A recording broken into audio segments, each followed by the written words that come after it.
1년 중에 가장 찬란하도록 아름다운 계절이 돌아왔습니다. 그렇지만은 사상 최악의 산불로 우리 국민들의 마음, 특별히 영남 지역의 사람들의 마음은 시커멓게 타 들어갔습니다. 하나님의 크신 위로가 함께 하시기를 진실로 기도하고 소망합니다. 우리가 아시는 것처럼 근본의 산불은 여의도 면적의 166배, 총 4만 8천여 헥타르를 태워버렸습니다. 피해자는 사망자만 29분, 중경상자를 포함하면 70여 명의 사상자가 발생했습니다. 참 안타까운 것은 실명을 거론해서 죄송하지만 우리 교회 관리 집사님의 형수님께서 80대 중반의 고령으로 영덕 축산에서 방에서 불을 피하지 못하고 참변을 당하시는 그런 모습이 있었습니다. 위로의 말씀을 드리고, 이번 산불 사망자 29분 가운데 26분은 다 60대 이상의 고령 분들이었습니다. 영덕군 매정 1, 2에 90세와 87세의 노부부가 대문 앞에서 부둥켜 안은 채 죽음을 맞이했는데, 아마도 할머니가 쓰러지니까 할아버지가 그것을 부축하다가 불길을 피하지 못하고 질식해서 노부부가 함께 부둥켜 안고 죽음을 맞이했다고 합니다. 안동에서도 80대 노부부가 함께 숨진 것으로 여러 슬픔의 기사들이 잇따르고 있습니다. 이번에 우리 교육자실에서 우리 성도들의 관계되는 가족 사항들을 이리저리 파악을 하려고 했는데 완전한 파악일 수는 없겠다는 생각이 듭니다만은 우리 교회 김원년 집사님 안동의 고향 집이 완전히 전소가 되었습니다. 마침 어머니는 또 집을 비우셔서 또 피해를 입지 않았던 거 참 감사한 일이고, 그 외에도 과수의 피해라든지 이런 부분적인 피해를 입은 분들이 들어있는 것으로 파악이 되고 있습니다.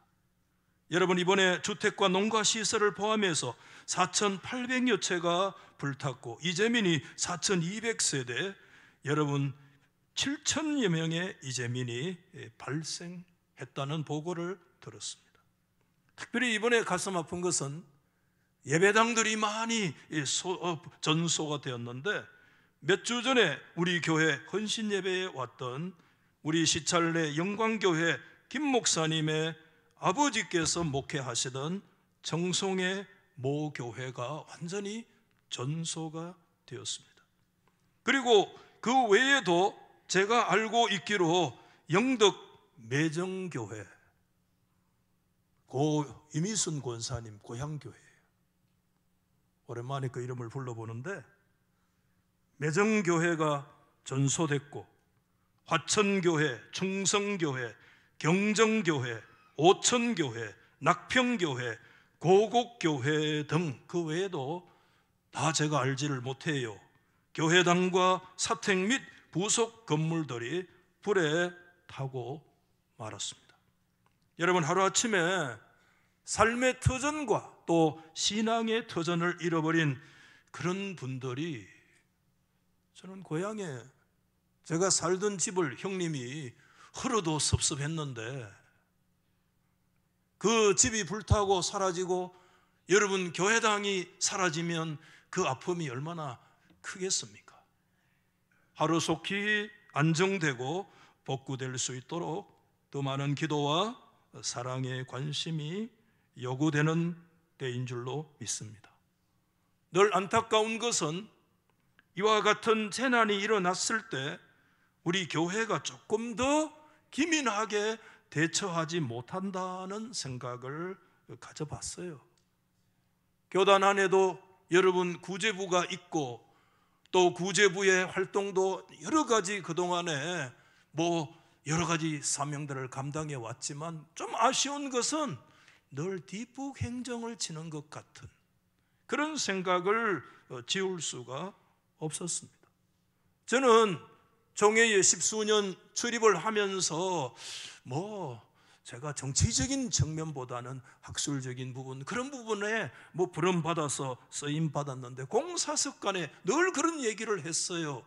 구제부가 필요하지만은 우리 사회 자체는 여러분 산업사 후기 시대를 살고 있기 때문에 그동안에 압축적인 성장을 했기 때문에 여러분 이 배후에는 여러분 우리가 원치 않지만 여러 가지 종류의 재난들이 일어날 개연성을 우리 한국 사회는 앞으로 당분간 안고 있다는 거예요, 여러분. 그래서 구제부도 필요하지만은 좀 기동 타격대와 같은 긴급 구호부가 꼭 필요하다 이렇게 늘 주장을 해왔는데 여러분 구세군 같은 그런 여러분 이 교단을 이래 보면 대사회적인 공식 활동 이번에도 구세군 가운을 입으면 조끼를 입으면 프리패스가 되어지는 그래서 우리가 개교회적으로 또 구제부 여러 가지 활동을 하지만 조금 더 긴밀하고 기민하고 더 나아가서 좀 공적인 그런 대처들이 요구되어지는 때다 이런 생각을 저는 교단의 목사로서 늘 생각을 가지고 있습니다. 여러분 오늘 우리 시대 말 그대로 한국 사회는 재난의 시대입니다. 지금 재난의 시대. 이 재난의 시대에 교회와 세상의 관계성은 어떤 것인가 하는 게 이게 늘 우리의 고민입니다. 여기에 관계되는 그런 하나의 명제를 이렇게 정리할 수가 있는데 교회는 본질상 세상과 구별되나 분리되지 않는다. 이 말씀 이해되십니까? distinguish 구별되지만 우리는 세상에 떠나 살지 않기 때문에 separation 분리되지 않는 게 교회와 세상의 관계성인데 여러분 이 명제는 여러 가지 복합적인 가치를 우리 가운데 주면서 그 중에 우리가 정리하면 우선 양면성으로 정리가 될 수 있어요. 이 관계는 교회와 세상의 관계는 첫 번째 뭐냐 하면 투쟁과 갈등의 관계에 있다는 거 우리가 반드시 기억해야 돼요. 교회와 세상은 투쟁과 갈등의 관계입니다. 속성상, 본질상. 쉽게 말하면 세상은 죽어도 깨나도 교회가 가지고 있는 그 본질의 가치를 다 이해하지 못합니다. 아멘이죠. 세상은 다 이해 못해요. 세상의 요구가 아무리 커도 교회가 세상의 요구에 다 들어주지 못해요. 이것저것 다 내어줘도 우리의 생명과 우리의 심장을 내어줄 수는 없잖아요. 세상이 이해하지 못한 그런 본질적인 가치가 우리 안에 있는 거예요, 여러분들. 아우구스티누스는 그의 명저 신국론에서 얘기했어요. 동시대에 이 시대 동시간성 안에 여러분 하나님의 나라와 세상 나라가 함께 뒤섞여 있다 그랬어요. 마치 알곡과 가라지가 한밭에 함께 섞여 있습니다.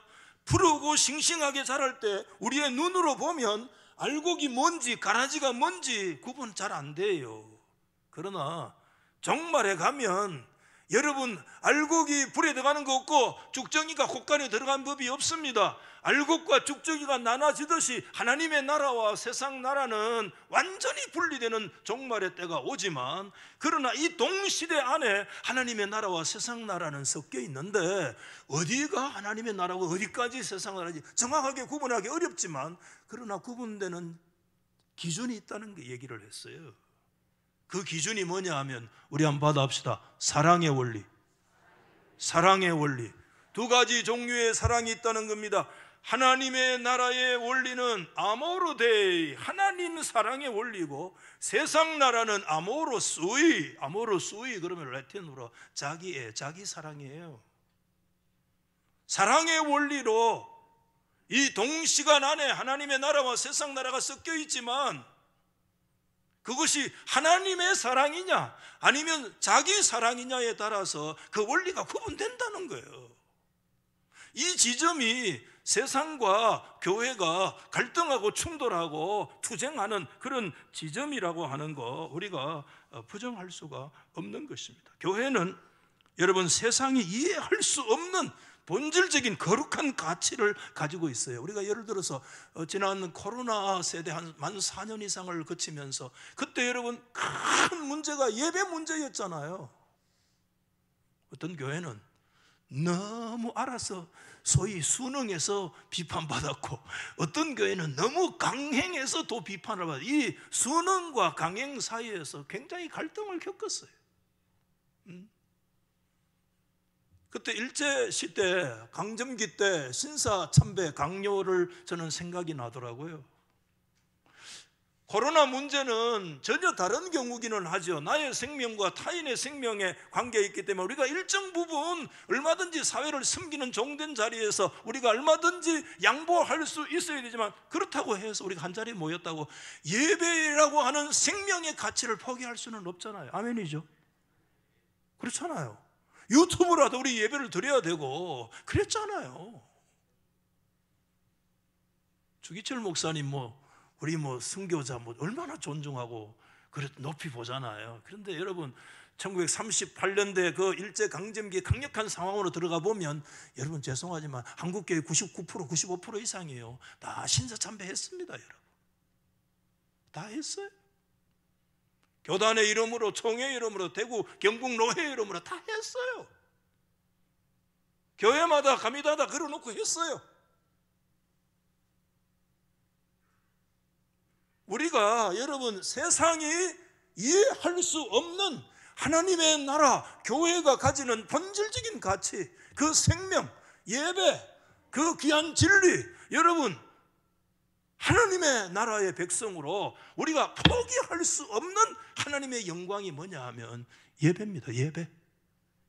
여러분 예배를 소중하게 여기시기를 주의 이름으로 축원합니다.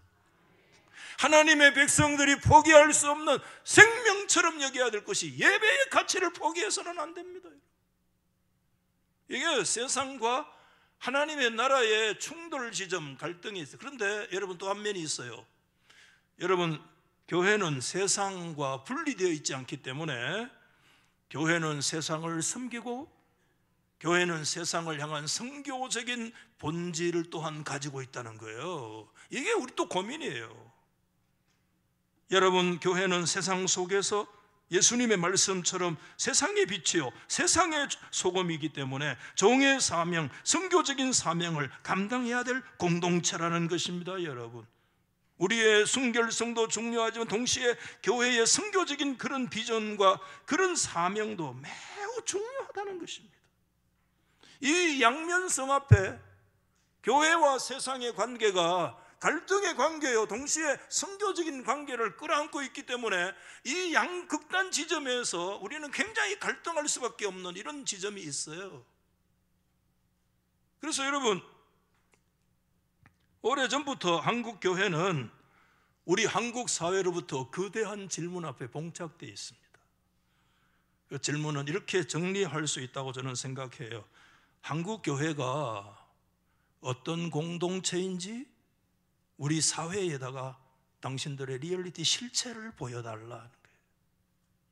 이 거대한 담론 앞에 서 있어요. 지금 사실은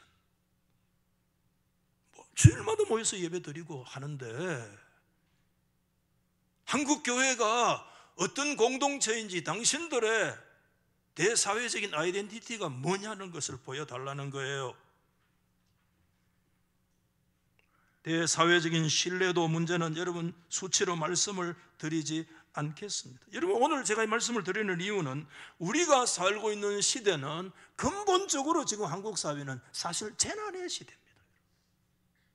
이 재난의 시대에 여러분, 세상은 우리를 향해서 얘기합니다. 당신들은 어떤 존재인지 우리 가운데 증명해 달라, 보여달라. 이게 여러분 세상의 지금 질문입니다. 여러분, 우리가 이런 의식을 가지고 저는 오늘 우리가 잘 아는 이 본문의 말씀을 묵상하게 됐는데, 여러분, 나병 환자 한 사람이 예수님께 나와서 엎드려 간구했습니다. 원하시면 저를 깨끗하게 하실 수 있나이다. 굉장한 용기입니다. 나병 환자는 가까이 못 와요. 오면 돌로 맞아 죽어요. 근데 죽을 각오하고 온 거예요. 참 여러분, 심상치 않는 얘기를 해요. 병자라면 와서 고쳐달라고 말해야 되는데 고쳐달라고 말하는 대신에 깨끗하게 해달래요.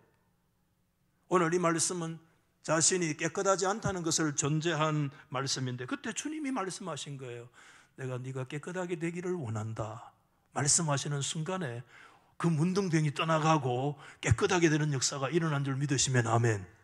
놀라운 역사가 나타난 거예요. 엄청난 일이, 천병이고 누구도 감당할 수 없는 저주, 철저하게 사람들에게 소외되고 배제된 그런 인생이 주님의 말씀 한마디로 고쳐지는 역사가 일어난 거예요. 근데 본문의 말씀은 여기서 결코 상황이 종결되지 않고요, 새로운 상황으로 나아갑니다. 이상하게 예수님의 그 다음에 행동을 보면, 그 다음에 9절에 보니까 곧 보내시며 엄히 경고하셨다 이렇게 말씀했어요. 보내시고 경고하셨다.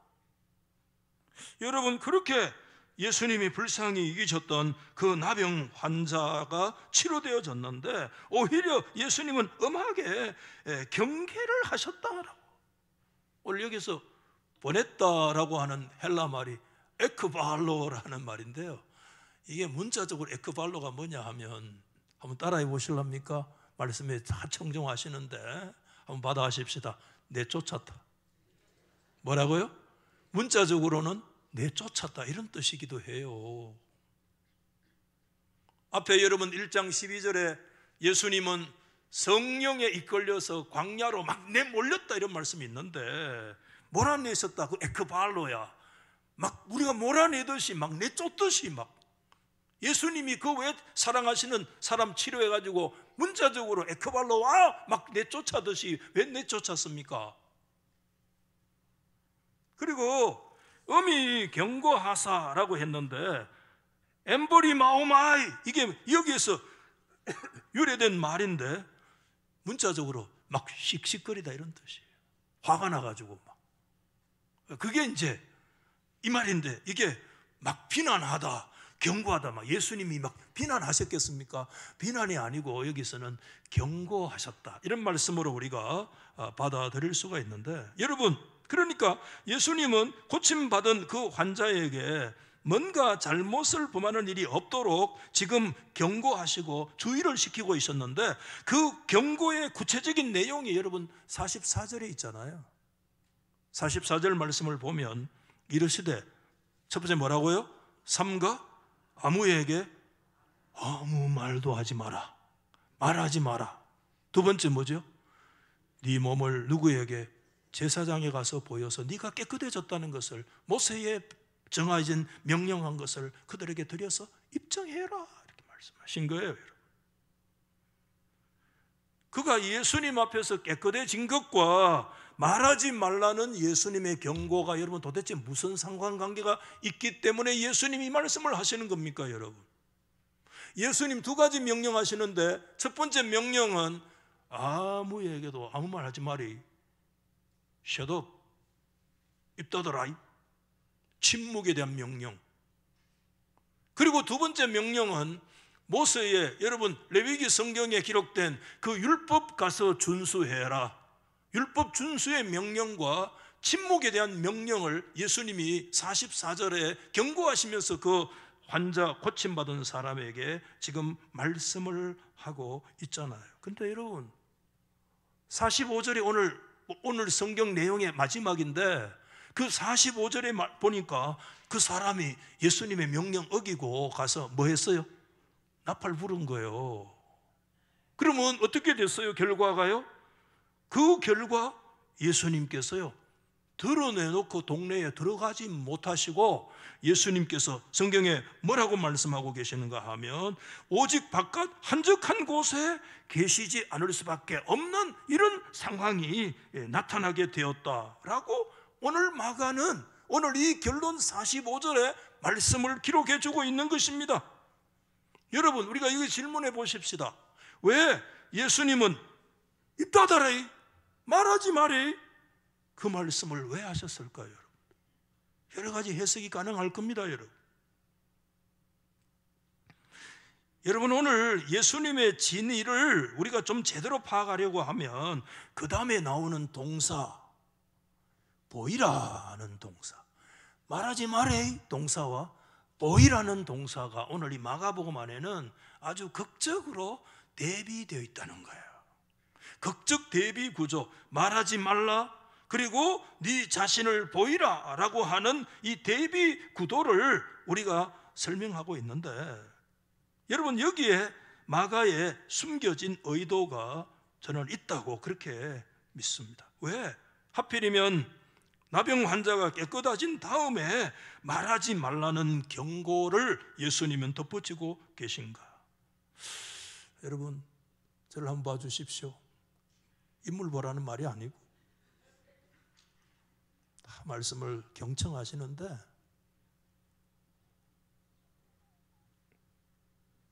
좀 조심스러운 이런 해석, 그게 뭐냐 하면, 그래서 나병 환자에게요 깨끗해졌다는 것이 말로만 그칠 일이 아니다는 뜻이에요. 다시 말씀드려 볼게요. 문둥병 압니까? 우리 무시무시한 병이잖아요. 그 문둥병이 나아지고 치료되어졌다는 거는 단지 그저 새치혈을 따라서 한두 마디 말로 결정될 문제가 아니다는 거예요. 이 말씀. 오히려 그것은 말로만 하기보다는 네가 진짜 깨끗해졌다면 네 자신의 모습을 행위로, 삶으로 드러내고 보이라, 그런 말씀 아니겠습니까? 그것이 네가 진짜 깨끗하게 되었다는 확실한 증거가 될 수 있는 거 알겠나? 그런 말씀으로도 말하지 말고 보이라는 이 말씀이 해석되어질 수 있지 않을까요? 죄사함이라고 하는 문제, 나 구원받았네, 너 구원받았네, 할렐루야, 사찌기 우리 구원받았네, 얼마나 기쁜 찬송입니까? 그러나 이 사죄와 이 죄사함의 교리라고 하는 것은 말이나 관념의 문제가 아니라 행위와 삶을 통해서만 증거될 수 있는 구체적이고 현실적인 과제라는 것을 오늘 주님은 말하지 말고 보이라는 이 말씀 안에 담고 있는 주님의 본의가 그 속에 들어있지 않을까요? 여러분, 어떻게 생각하십니까?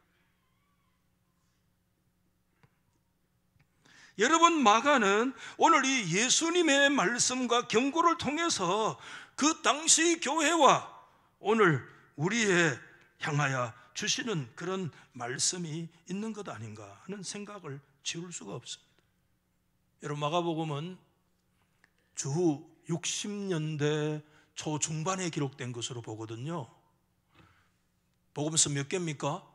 4가지 복음서가 있는데 그 중에 첫 번째 복음서 기록된 거 마가복음 우선설, 마가복음이 제일 먼저 기록됐다고 믿어요. 보통 마가복음 우선설이라. 그 마가복음이 복음서 가운데 제일 먼저 기록된 복음서예요. 우리 기록 배치는 2번째 돼 있지만 기록은 최고 먼저 된 게 마가복음이에요.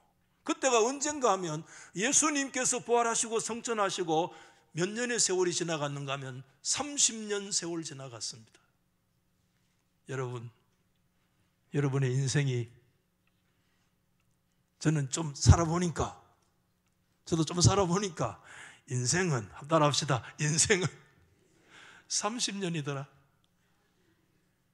동의 안 해도 할 수 없고 80부터다 뭐 그것도 가능해. 아멘. 한 세대 30년 지나가니까 우리 인생 끝나요. 미안하지만 그 짧은 한 세대에 여러분 자고 우면 없이 주의 나라를 위해서 헌신하는 역사 있기를 예수 이름으로 축복합니다. 한 세대, 지금 예수님 성천하시고 한 세대가 지나가는 주 60년대의 초대교회의 상황이 어떠한가를 배경으로 기록된 성경이 마가복음이고 마태복음이에요. 여러분, 마가복음은 그 배경 교회가 어느 교회인가 하면 로마 교회입니다. 마가복음의 제1차의 독자들은 로마 교회예요. 로마 제국의 수도가 로마 아니에요? 그 로마 수도에 있는 로마 교회를 배경으로 기록된 성경이 마가복음입니다. 그때 마가복음의 로마 교회 공동체는 어떤 모습이었는가? 주 30년 지난 이후 60년대 되니까 신앙과 삶이 괴리 현상, 사제의 교리는 점점 비현실화 또는 이 관념화되어지는 교회의 현실을 반영하고 있는, 믿음으로 구원받고 은혜로 구원받는 역사가 일어난 줄 믿습니다. 은혜로 구원받는 줄 믿습니다. 그렇지만 은혜로 구원받았다는 교리가 오히려 성도들에게 방종주의를 부추기고, 은혜로 구원받았는데 뭐 좀 전문적으로 얘기하면 도덕론 폐기론자, 하나님의 은혜로 구원받았는데 도덕이 뭐가 필요해? 도덕률 폐기론. 이게 주 60년대 초대 교회에서 독보서처럼 일어나고 있는 그 상황에서 아니야. 그때 복음서가 기록돼서 로마 교회에 전달되어지면서 오늘 이 본문의 말씀을 통해서 그 성도들이 읽으면서 말하지 말고 너의 모습으로 보여라, 경고해요. 오죽했으면 문둥병에서 깨끗하게 됐는 걸 말하지 말라고 말씀했겠습니까? 나팔을 불어도 모자랄 판인데요. 뭐가 문제가 되는 것입니까? 나의 죄 씻음 받았네, 그것은 말만의 문제가 아니라 구체적인 행위와 삶에서 죄가 씻긴 구석을 전혀 보이지 아니하고 깨끗해졌다는 증거를 찾을 수 없고 세상 사람들의 눈에 그리스도인들의 모습이 과연 어떻게 비춰지고 있는가에 대한 문제인 것입니다. 말만 하지 말고 가서 보이라.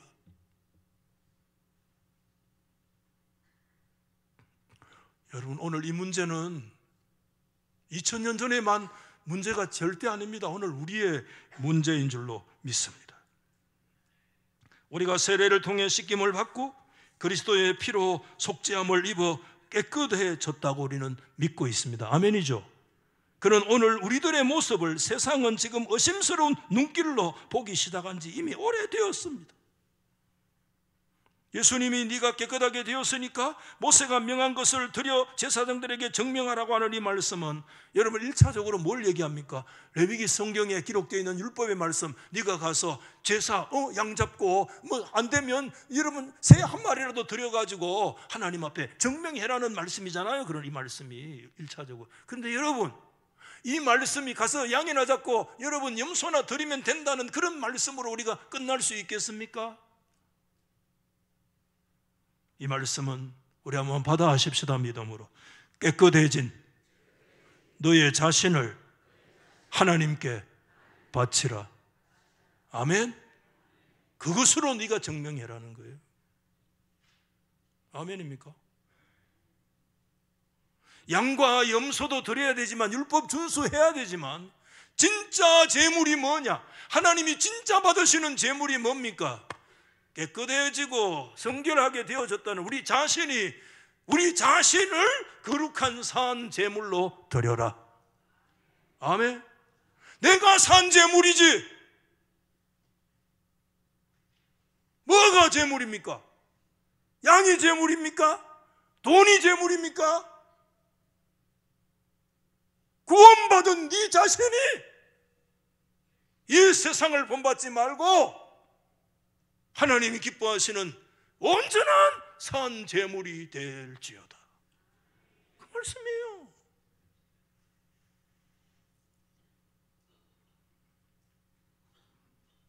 말하지 말라는 이 말씀은 씻김을 받았다고 말하면서도 여전히 죄짓고, 깨끗해졌다고 말하면서도 점과 다름이 없이 더럽게 살고, 그러면 어떻게 참다운 세례를 이룰 수가 있느냐? 어떻게 진정한 속죄의 역사가 네 속에 있을 수 있다고 말할 수 있느냐? 그렇기 때문에 말하지 말고 보여라. 네가 씻김을 받았다는 걸 네 행위를 통해 나타내고, 네 죄가 깨끗해졌다는 것을 삶을 통해서 보여라. 그것이 말보다 더한 증거가 될 것이요, 너의 깨끗함에 대한 네가 바칠 수 있는 참된 제물이 되어진다는 주님의 가르침인 줄 믿습니다.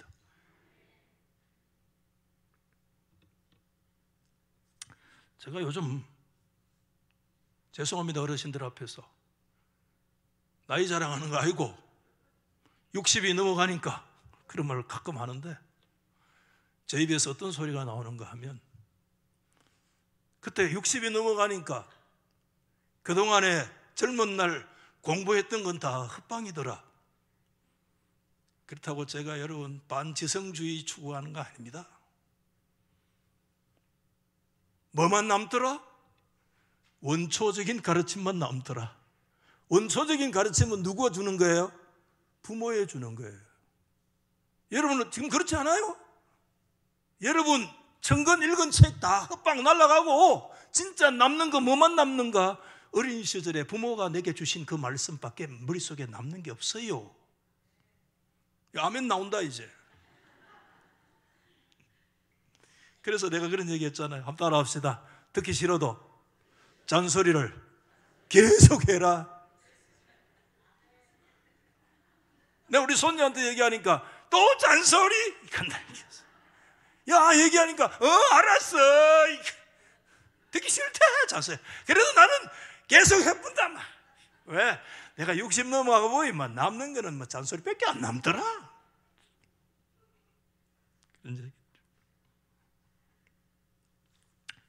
저희 아버지 3대 명은 우리 아버지 많이 씹힌다.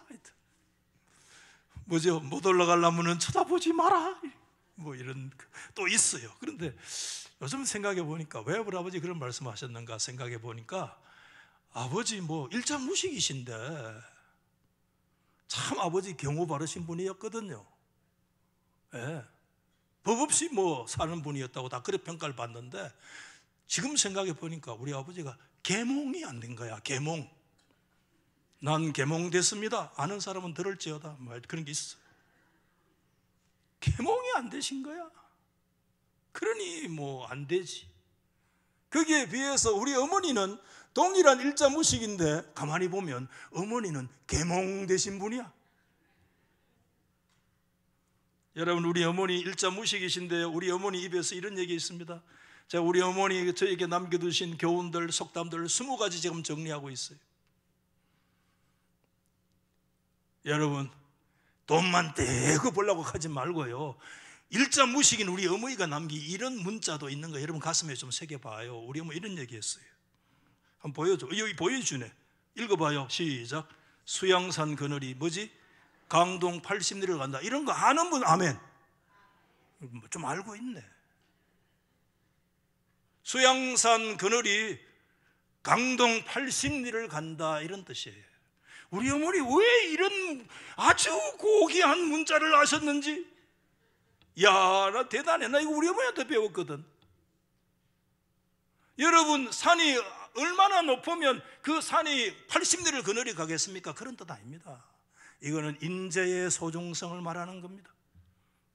여러분 중국의 어느 나라의 그 충신 백이와 숙제가 여러분 주나라 문왕이 세계를 뒤엎었을 때 그 주나라에 내가 노를 받지 않겠다 해가지고 수양산에 들어가서 뭐 뜯어먹었어요?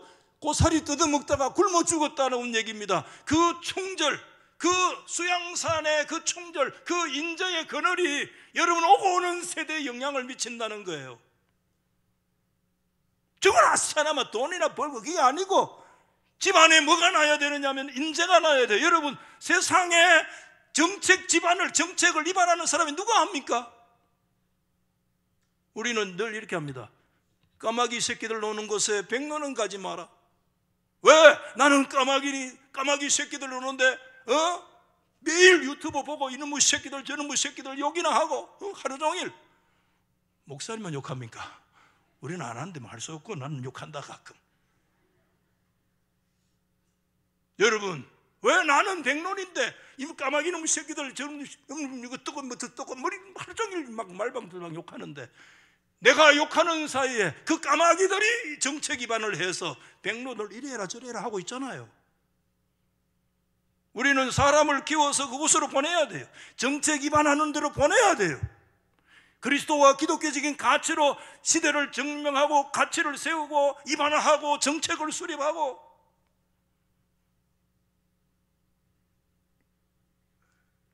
오늘 제가 설교하는 거 이게 요점이 아니라요.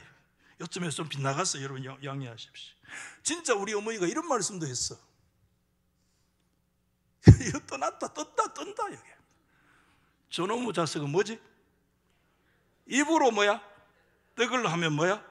조선 군대가 먹고도 남겠다. 미안합니다. 우리 어머니는 입이라 안 깨서 조디라 했어. 저놈의 새끼는 조디로 떡을 하면 조선 군대가 먹고도 남겠다.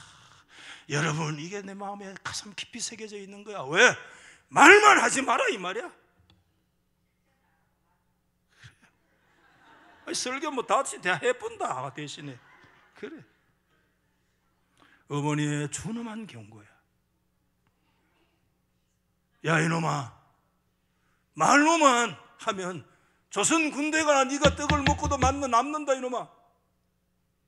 말로 나라를 지면 하루 종일 나라를 세우고 고대 강실 집을 세우고 하나님의 나라를 말로 세우고. 다 말로 세워집니까? 여러분, 야고보서 성경은 우리 가운데 경고했습니다. 야고보서 2장 15절 말씀에 형제나 자매가 헐벗고 일용할 양식이 없는데 너희 중에 누구든지 그에게 이르되 뭐라고요? 평안하게 하라. 말만 하는 거예요. 덥게 하라, 배부르게 하라. 뭐가 유익하겠냐? 말만 하는 거 뭐가 유익하겠냐? 말의 신앙, 말의 종교, 말의 성찬. 야고보는 2장 20절에 가서 이렇게 결론을 내려요. 그런 사람을 그래서 허탄한 사람아 이렇게 얘기해요. 허탄한 인생. 목회하면서 느끼는 게 있어요. 한번 받아봅시다. 기도를 열심히 하든지 몸으로 충성하고 헌신하든지 예배를 하나님께 진실로 드리든지 안 되면 그것도 안 되면 돈이라도 하든지. 오해하지 마세요. 이것도 아니고 저것도 아니고 뭐만 그걸로 하나님의 나라가 안 세워져요. 응? 허탄한 거야. 오늘 말씀을 마치는데요, 마지막에 굉장히 충격적인 아이러니입니다. 여러분 아시다시피 45절 중반절에 보면 그러므로 예수께서 다시는 드러나게 동네에 들어가지 못하시고 오직 바깥 한적한 곳에 계셨다. 말하지 말고 가서 증명하라고 그랬는데 오히려 그렇게 하지 않아서 예수님의 공생의 사역에 후퇴하는 일이 발생한 거예요. 시간은 정해져 있는데 주님의 공생의 활동 드러내게 공내 가서 빨리 말씀을 전해야 되는데 이런 일로 인해 가지고 주님이 오히려 동네에서 내몰려 가지고 저 바깥 한적한 곳에 가서 시간을 보내지 않을 수 없는, 물론 그곳까지 사람들이 찾아와서 다행이긴 하지만 그런 일들이 일어나게 되었다.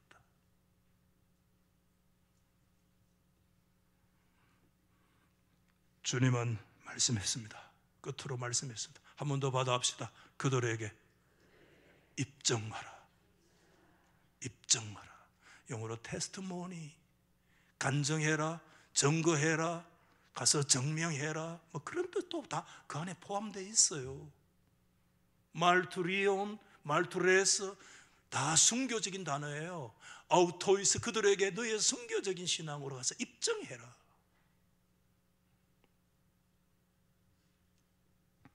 오늘 저와 여러분에게 예수님 어디 계십니까?